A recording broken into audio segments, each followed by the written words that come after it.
नमस्कार, आप देख रहे हैं उदय प्रभात न्यूज़ और स्टूडियो में आज हमारे मेहमान हैं एडवोकेट दीपक शर्मा। दीपक जी, बहुत बहुत स्वागत है आपका स्टूडियो में। नमस्कार सर। आज हम चर्चा कर रहे हैं महिला सुरक्षा पर। आखिर उत्तराखंड देहरादून में महिलाएं कितनी सुरक्षित हैं? अभी 2 दिन पहले राष्ट्रीय महिला आयोग के द्वारा एक प्राइवेट कंपनी से सर्वे कराया गया था और उस सर्वे के आधार पर कहा गया है कि देहरादून में महिलाएं असुरक्षित हैं। पूरे देश में देखा जाए तो देहरादून नंबर 1 आया है महिलाओं के असुरक्षा के मामले में। दीपक जी, इस पूरे मामले को लेकर जहां एक और कांग्रेस सरकार पर हमलावर हो गई है, कांग्रेस ने मोर्चा खोल दिया है सरकार के खिलाफ, वहीं दूसरी ओर पुलिस प्रशासन भी सवालों के घेरे में आ गया है। इस सब मामले को लेकर बीते दिन वरिष्ठ पुलिस अधीक्षक देहरादून ने एक प्रेस कॉन्फ्रेंस की और इस सर्वे रिपोर्ट को पूरी तरह से अपूर्ण बताया है। वहीं दूसरी ओर वरिष्ठ पुलिस अधीक्षक ने इस सर्वे कंपनी को एक नोटिस भी जारी किया गया है। क्या राय है आपकी इसके बारे में? नमस्कार विवेक भाई, आज आपने मुझे फिर से इस मुद्दे पर बोलने का मौका दिया। महिला सुरक्षा ये हमारा एक ऐसा मुद्दा है जिस पर सदियों से चर्चा होती आ रही है। सबसे पहले इस रिपोर्ट की अगर मैं बात करूं तो नारी के द्वारा प्रदर्शित की गई ये रिपोर्ट, नारी की फुल फॉर्म अगर मैं आपको बताऊं तो ये national annual report and indexing on women safety year 2025 ये पब्लिश की गई है। अब रिपोर्ट क्या चीज़ होती है? जब हम इस रिपोर्ट की बात करते हैं तो इसमें एक सर्वे किया गया है एक प्राइवेट कंपनी के द्वारा।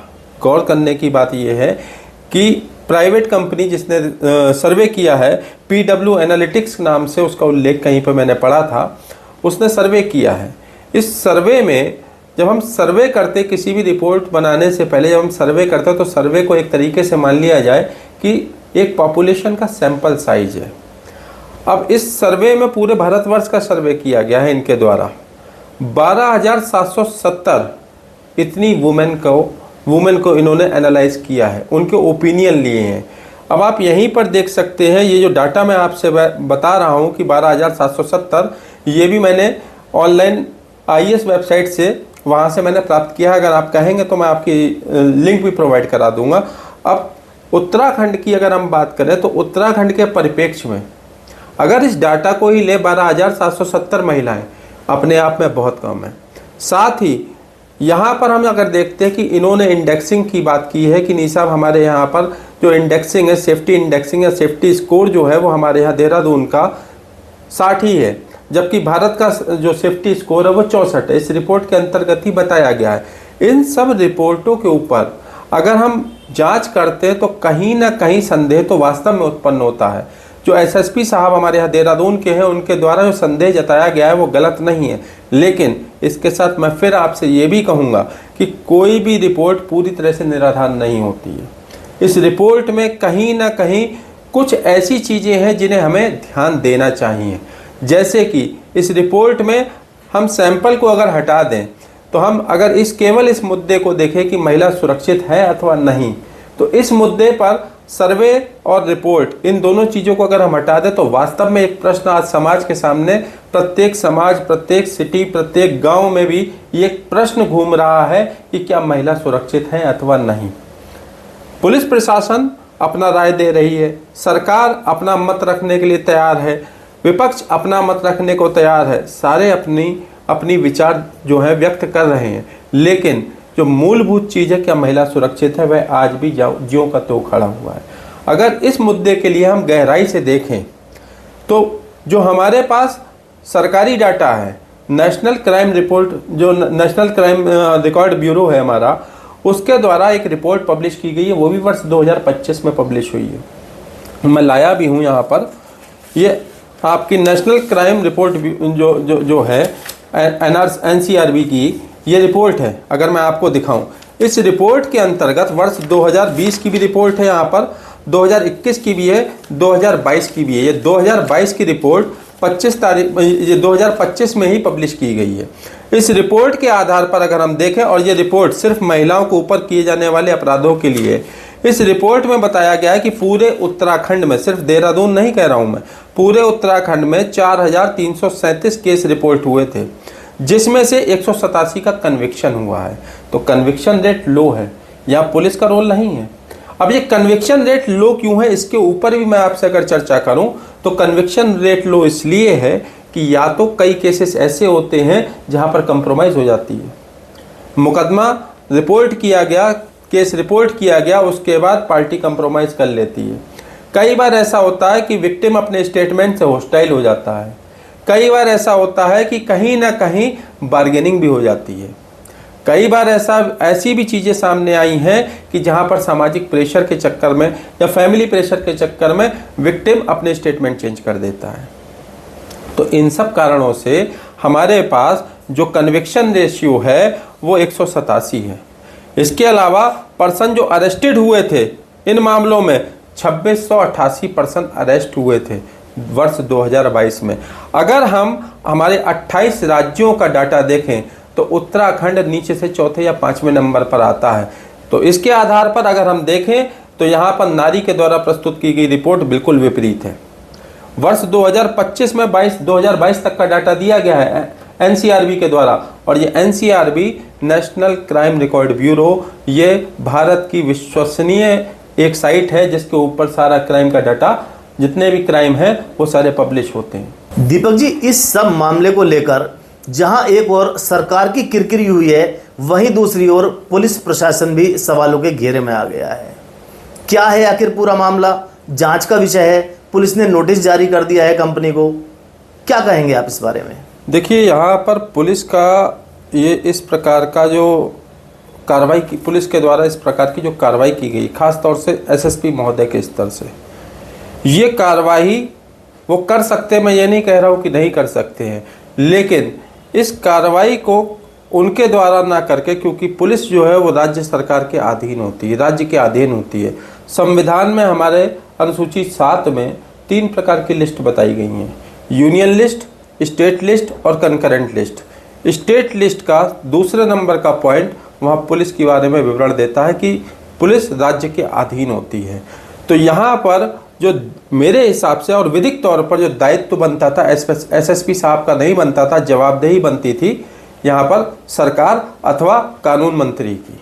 उन्हें जवाबदेही यहाँ पर उन्हें आकर प्रेस के सामने वास्तविक फिगर, वास्तविक फैक्ट जो उनके यहाँ उपलब्ध है वो उपलब्ध कराने चाहिए थे। लेकिन यहाँ पर एसएसपी महोदय के द्वारा ये चीज़ें कही गई हैं, उन्होंने संज्ञान लिया और बहुत सुंदर संज्ञान लिया है। देखिए, आरोप लगा देना किसी भी विभाग पर, किसी भी व्यक्ति पर बहुत आसान है। आज अगर मैं आपको सबसे पहले अगर बताऊं कि प्रक्रिया क्या है, विधिक प्रक्रिया क्या है, तो देखिए सबसे पहले चीज़ होती है अपराध। अपराध का घटित होना, ये एक अलग आपकी कहानी है। उसके बाद जब अपराध घटित हो गया, उस अपराध की उसके बाद रिपोर्टिंग, ये दूसरा चरण है। और जब रिपोर्टिंग एक बार सही जगह पर, जो आपके संस्थान बताए गए हैं, 2 संस्थान हैं, या तो आपका पुलिस थाना है या मजिस्ट्रेट है, 2 के सामने, 2 में से किसी एक के सामने जब रिपोर्टिंग हो जाती, उसके बाद विधिक प्रक्रिया आरंभ होती है। पुलिस का काम इन्वेस्टिगेशन का रिपोर्टिंग से पहले नहीं है। अगर ये तो वही चीज़ है, अगर कोई कहे कि साहब अपराध पुलिस रोक ले, तो अपराध पुलिस नहीं रोक सकती है। अपराध रोकने का काम पुलिस का नहीं है।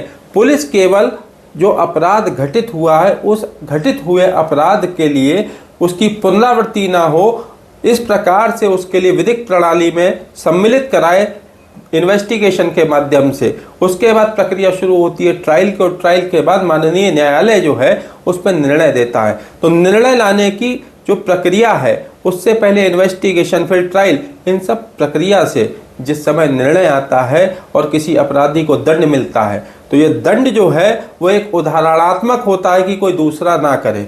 तो पुलिस के लिए अकेले आप कह दें कि पुलिस प्रणाली ने यहाँ पर जो है विफल हो गई, तो मेरा मानना, जो विधिक तौर पर अगर मैं कहूँ, तो पुलिस प्रणाली फेल नहीं हुई है।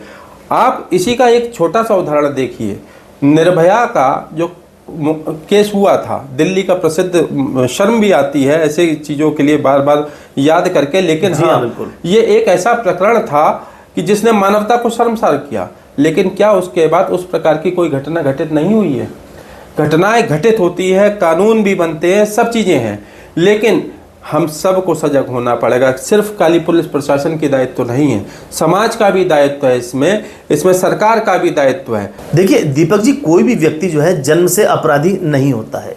ये एक विकृत मानसिकता है महिलाओं के प्रति जो अपराध होते हैं, जैसे कि निर्भया वाला मामला था। इस तरह के बहुत सारे मामले देश में बहुत ज़्यादा हाईलाइट हुए हैं। उसके बाद सरकार भी सजग हुई है, पुलिस प्रशासन भी सजग हुआ है और बहुत गंभीरता से भी लिए गए इस तरह के मामले को। लेकिन वो कौन सी मानसिकता है जिसके चलते व्यक्ति के अंदर इस प्रकार की सोच पनपती है? क्या इस पर समीक्षा नहीं होनी चाहिए? जी बिल्कुल समीक्षा होनी चाहिए इन विषयों पर। यहाँ तक हमारे यहाँ क्रिमिनल लॉ जब हम पढ़ते हैं तो उसमें बताया जाता है कि आपके ऑफेंडर्स या आपके क्रिमिनल्स किस कारण से बनते हैं, कौन से ऐसे सोशल फैक्टर हैं, कौन से ऐसे फैक्टर्स हैं जो क्लाइमेटिक फैक्टर भी होते हैं, कई बार सोशल फैक्टर भी होते हैं। कई बार ऐसा होता है कि निसाब उनकी जो फैमिली है उसी में हार्डकोर क्रिमिनल्स हैं, उनका भी प्रभाव पड़ता। तो सब चीज़ों के प्रभाव का अगर हम आकलन करें, अब से मैं आपको थोड़ी सी अगर पीछे जाते हैं हम, अब से लगभग 20 से 25 साल पहले, जिस समय इंटरनेट इतना इजीली अवेलेबल नहीं था, आज इंटरनेट पर कंटेंट जो अवेलेबल है उस कंटेंट की कहीं ना कहीं जो देखने का व्यूअरशिप है, वो व्यूअरशिप आप अगर देखते हैं तो जो हमारा एडल्ट है, और एडल्ट का मतलब वह वर्ग जो अभी अभी एडल्टहुड में आया है, जो एडोलसेंस को क्रॉस करके एडल्ट बना है। हार्मोनल चेंजेस भी हैं, जिज्ञासाएं भी हैं, लेकिन ज्ञान नहीं है। सेक्स एजुकेशन हमारे यहाँ पढ़ाई नहीं जाती है, लेकिन हमारे यहाँ पर वेबसाइट्स पर सारी पॉर्न वेबसाइट्स, सारी पोर्नोग्राफी, सब कुछ उपलब्ध है। केवल चाइल्ड पोर्नोग्राफी बैन कर देने मात्र से समाधान नहीं होता है। आपको अगर प्रतिबंधित करनी है, आप पोर्नोग्राफी प्रतिबंधित करिए, उसका यूज़ प्रतिबंधित करिए। यहाँ तक आप समाज में जो हमारा स्कूल है, स्कूल के अंदर सेक्स एजुकेशन वगैरह लागू करिए, ताकि बच्चा वो झिझक खत्म कर सके, वो दूसरे जेंडर की जो रिस्पेक्ट है उस रिस्पेक्ट को कर सके। साथ ही यहाँ पर मैं आपसे ये भी कहना चाहूँगा कि ये इंटेंशन जो शब्द आपने यूज़ किया, ये इंटेंशन कहाँ से आती है? तो देखिए, कोई भी इंटेंशन है, जब आप देखते हैं कि यहाँ पर जब अपोजिट जेंडर होते हैं तो उनके बीच में आकर्षण होता है, लेकिन उस आकर्षण को जब वही बच्चा, जब वही अविकसित बुद्धि वाला व्यक्ति विजुअल्स में देखता है तो उसके अंदर उत्तेजना उत्पन्न होती है, और उत्तेजना जब बार बार वो हैबिचुअल हो जाता है उस चीज़ को देखने की, तो उत्तेजना के साथ साथ वो व्यक्ति जो है वो कहीं ना कहीं उसके लिए किसी के साथ वो दुर्व्यवहार करना चाहता है। वहाँ जो पॉर्न वेबसाइट्स हैं उनका प्रभाव अगर हम देखें तो इंटेंशन कहीं ना कहीं इस तरीके की प्रभावित होती है। दूसरी चीज़, कई चीज़ें ऐसी हैं जहाँ पर हमें खुद एनालिसिस करनी पड़ेगी। पहली चीज़, जो सबसे पहली एनालिसिस करने वाली चीज़ है, वो ये है कि लॉ और मोरल दोनों में हमें डिफरेंस समझना पड़ेगा। लॉ जरूरी नहीं है कि हर बार आपके लिए बचा ले, कई बार नैतिकता और मोरालिटी ये काम आती है। उदाहरण के तौर पर मैं आपको अगर कहूँ, हम बचपन से पढ़ते आ रहे हैं, बचपन से सुनते आ रहे हैं जब हम छोटे थे कि बेटा चींटी मारना पाप है। आज उसको सुनते सुनते कई लोग ऐसे हैं जिनका चींटी के पास से देखते ही पैर अपने आप ऊपर से हट जाता। तो वहाँ कोई नियम नहीं है कि चींटी को मारेंगे आपको फांसी हो जाएगी, लेकिन कानून है, निर्भया के बाद भी है कि यहाँ पर मृत्युदंड भी हो जाएगा, फिर भी हो रहे हैं। तो कहीं ना कहीं मोरालिटी का समावेश भी होना चाहिए। मोरालिटी कहाँ से आएगी? मोरालिटी आपकी फैमिली वैल्यूज से आएगी। मोरालिटी आपकी फैमिली वैल्यूज से आएगी। मोरालिटी कहाँ से आएगी? रिलीजन आपको मोरालिटी देता है। रिलीजन पे एक बहुत अच्छा कोट भी है हमारे यहाँ पे। हमारा जो हिंदू धर्म है वहाँ पर कहा गया है, यत्र पूज्यन्ते नारी रमन्ते तत्र देवता। जहाँ नारी की पूजा होती है वहाँ देवता वास करते हैं। इसके साथ ही अगर मैं अपना पर्सनल ओपिनियन दूँ और अपने पास से मैं कोई कोट देना जाऊँ, तो जितने भी आपके महापुरुष हुए किसी भी धर्म में, आज हम राम को मानने वाले हैं, आज हम कृष्ण को मानने वाले हैं, आज कोई प्रॉफिट मोहम्मद को मान रहा है, कोई ईसा मसीह को मान रहा है, इन सब महापुरुषों की उत्पत्ति वो भी एक महिला से हुई है। इसलिए महिला का सम्मान अनिवार्य है। महिला के सम्मान के लिए अगर हम अपना इतिहास उठाकर देखते हैं तो रावण ने जिस समय सीता का हरण किया था वो अपराध था, जिसका परिणाम मृत्युदंड मिला। जिस समय द्रौपदी का चीरहरण हुआ है महाभारत काल में, कृष्ण ने पूरा समूह को और वंशनाश कर दिया है। तो वहां पर और आज भी हमारे पास कानून है, लड़ाई है तो नैतिकता की। कानून अपर्याप्त है अगर व्यक्ति अपने चरित्र का निर्माण अपनी नैतिकता का उदाहरण प्रस्तुत नहीं करता है। मैं इतना ही कहना चाहूँगा कि यहाँ पर हमारे लिए एनालिसिस की ज़रूरत है। देखिए, इस तरह के मामलों में एक बहुत बड़ा मामला प्रकाश में आया था, निर्भया कांड, और उत्तराखंड में भी एक मामला इस प्रकार का प्रकाश में आया था जिसको लेकर अभी भी काफी लोगों में रोष है, अंकिता भंडारी का मामला। क्या प्रावधान है कानून में, क्या नियम है, किस प्रकार रोक लगाई जा सकती है दीपक जी इन सब मामलों पर? देखिए, अगर मैं आपसे कानून की बात करूं या विधियों की बात करूं तो हमारे पास वर्ष 2022 तक भारतीय दंड संहिता थी। इसके अलावा स्पेशल लॉज थे। आज हमारे पास BNS भारतीय न्याय संहिता है वर्ष 2023। इसके अंतर्गत जो अध्याय 5 है उस अध्याय 5 में महिलाओं से संबंधित सारे अपराधों का व्याख्यान किया गया है। इसके अतिरिक्त अगर हम देखें तो हमारे पास केवल महिलाओं के संबंधित अपराध ऐसे ही नहीं है कि जो व्यक्ति विशेष या किसी ग्रुप ने कर दिए हैं। कई अपराध ऐसे हुए हैं जो वर्क प्लेस पर हुए हैं। इस पर एक फेमस केस आया था, बहुत प्रचलित केस था, विशाखा बनाम स्टेट ऑफ राजस्थान का केस था। उस पर्टिकुलर केस में सुप्रीम कोर्ट ने गाइडलाइन जारी की है कि किस किस तरीके से आपको वहाँ पर एनवायरनमेंट प्रोवाइड कराना है ताकि कोई भी महिला वर्क प्लेस पर उसका कहीं पर सेक्सुअल हरासमेंट ना हो। इसके आधार पर वर्ष 2013 में एक अधिनियम भी आया था जिसका नाम है sexual harassment of women at work place prevention prohibition and redressal act 2013। इस एक्ट के लिए विशाखा के केस के बाद जो सरकार है उसने लागू किया था। क्या यही पर्याप्त है?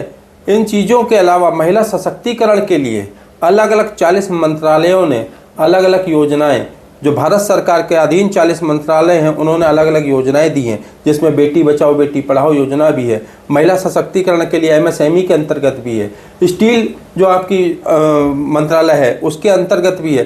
तमाम 40 अलग अलग मंत्रालयों ने योजना प्रदान करी हैं। स्पेशल कानून की भी अगर हम बात करें तो अब से कुछ वर्ष पहले आप डाउरी के केसेस देखिए कि जब डाउरी के केसेस आते थे तो उसके बाद डाउरी प्रोविशन एक्ट आई है। डाउरी प्रोविशन एक्ट के बाद यहाँ पर हमारे केसेस कम हुए। डोमेस्टिक वायलेंस एक्ट वो आई हमारे पास। इसके अलावा protection of children from sexual offences, POCSO जिसे हम कहते हैं, वो हमारे पास आई है। इसके अलावा हमारे पास बहुत सारे ऐसे इंडिजेंट रिप्रेजेंटेशन एक्ट है जिसमें हम यहाँ पर कोई भी महिला के लिए अगर कहीं पर उसके लिए इंडिसेंट रिप्रेजेंटेशन करते हैं वो भी प्रतिबंधित है।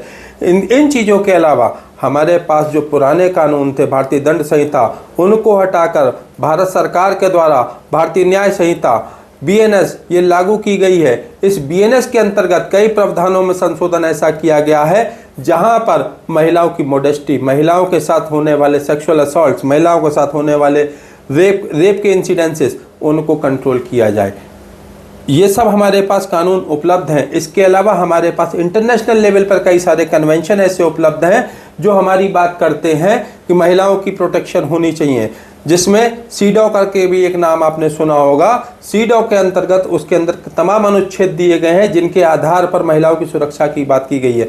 UN में महिलाओं की सुरक्षा की बात की जाती है, लेकिन वास्तविकता जब हम देखते हैं तो कहीं ना कहीं ये सब धरातल पे उतरने के लिए व्यक्ति विशेष को अपने अंदर, प्रत्येक व्यक्ति को अपने अंदर सुधार लाना पड़ेगा। मुझे ये कहने में बिल्कुल भी झिझक नहीं हो रही और बड़ी जिम्मेदारी के साथ कह रहा हूँ, 90% महिलाएं जो विक्टिम बनती हैं उनके साथ अपराध जो हो रहे हैं वो अपराध करने वाले पुरुष ही होते हैं। सारे पुरुष नहीं, वह पुरुष जो अपराध करते हैं। महिला का साथ अपराध जो इस तरीके के अपराध हैं उसमें पुरुष सम्मिलित हैं, चाहे वहाँ पर हस्बैंड हो, क्रूएल्टी की बात हो, चाहे वहाँ पर हस्बैंड के रिलेटिव्स हों, चाहे आपके पर्सनल रिलेशनशिप के अंतर्गत हो। महिलाओं के साथ कहीं ना कहीं जो मेल हैं उनको भी अपनी एडजस्टमेंट, मेंटल एडजस्टमेंट करना पड़ेगा ताकि इन अपराधों पे नियंत्रण किया जा सके। धन्यवाद दीपक जी इस सब मामले को प्रकाश डालने के लिए, और अगले एपिसोड में फिर किसी मुद्दे पर आपके साथ मुलाकात होगी। जब तक के लिए आप हमारे साथ जुड़े रहिए, देखते रहिए उदय प्रभात न्यूज़।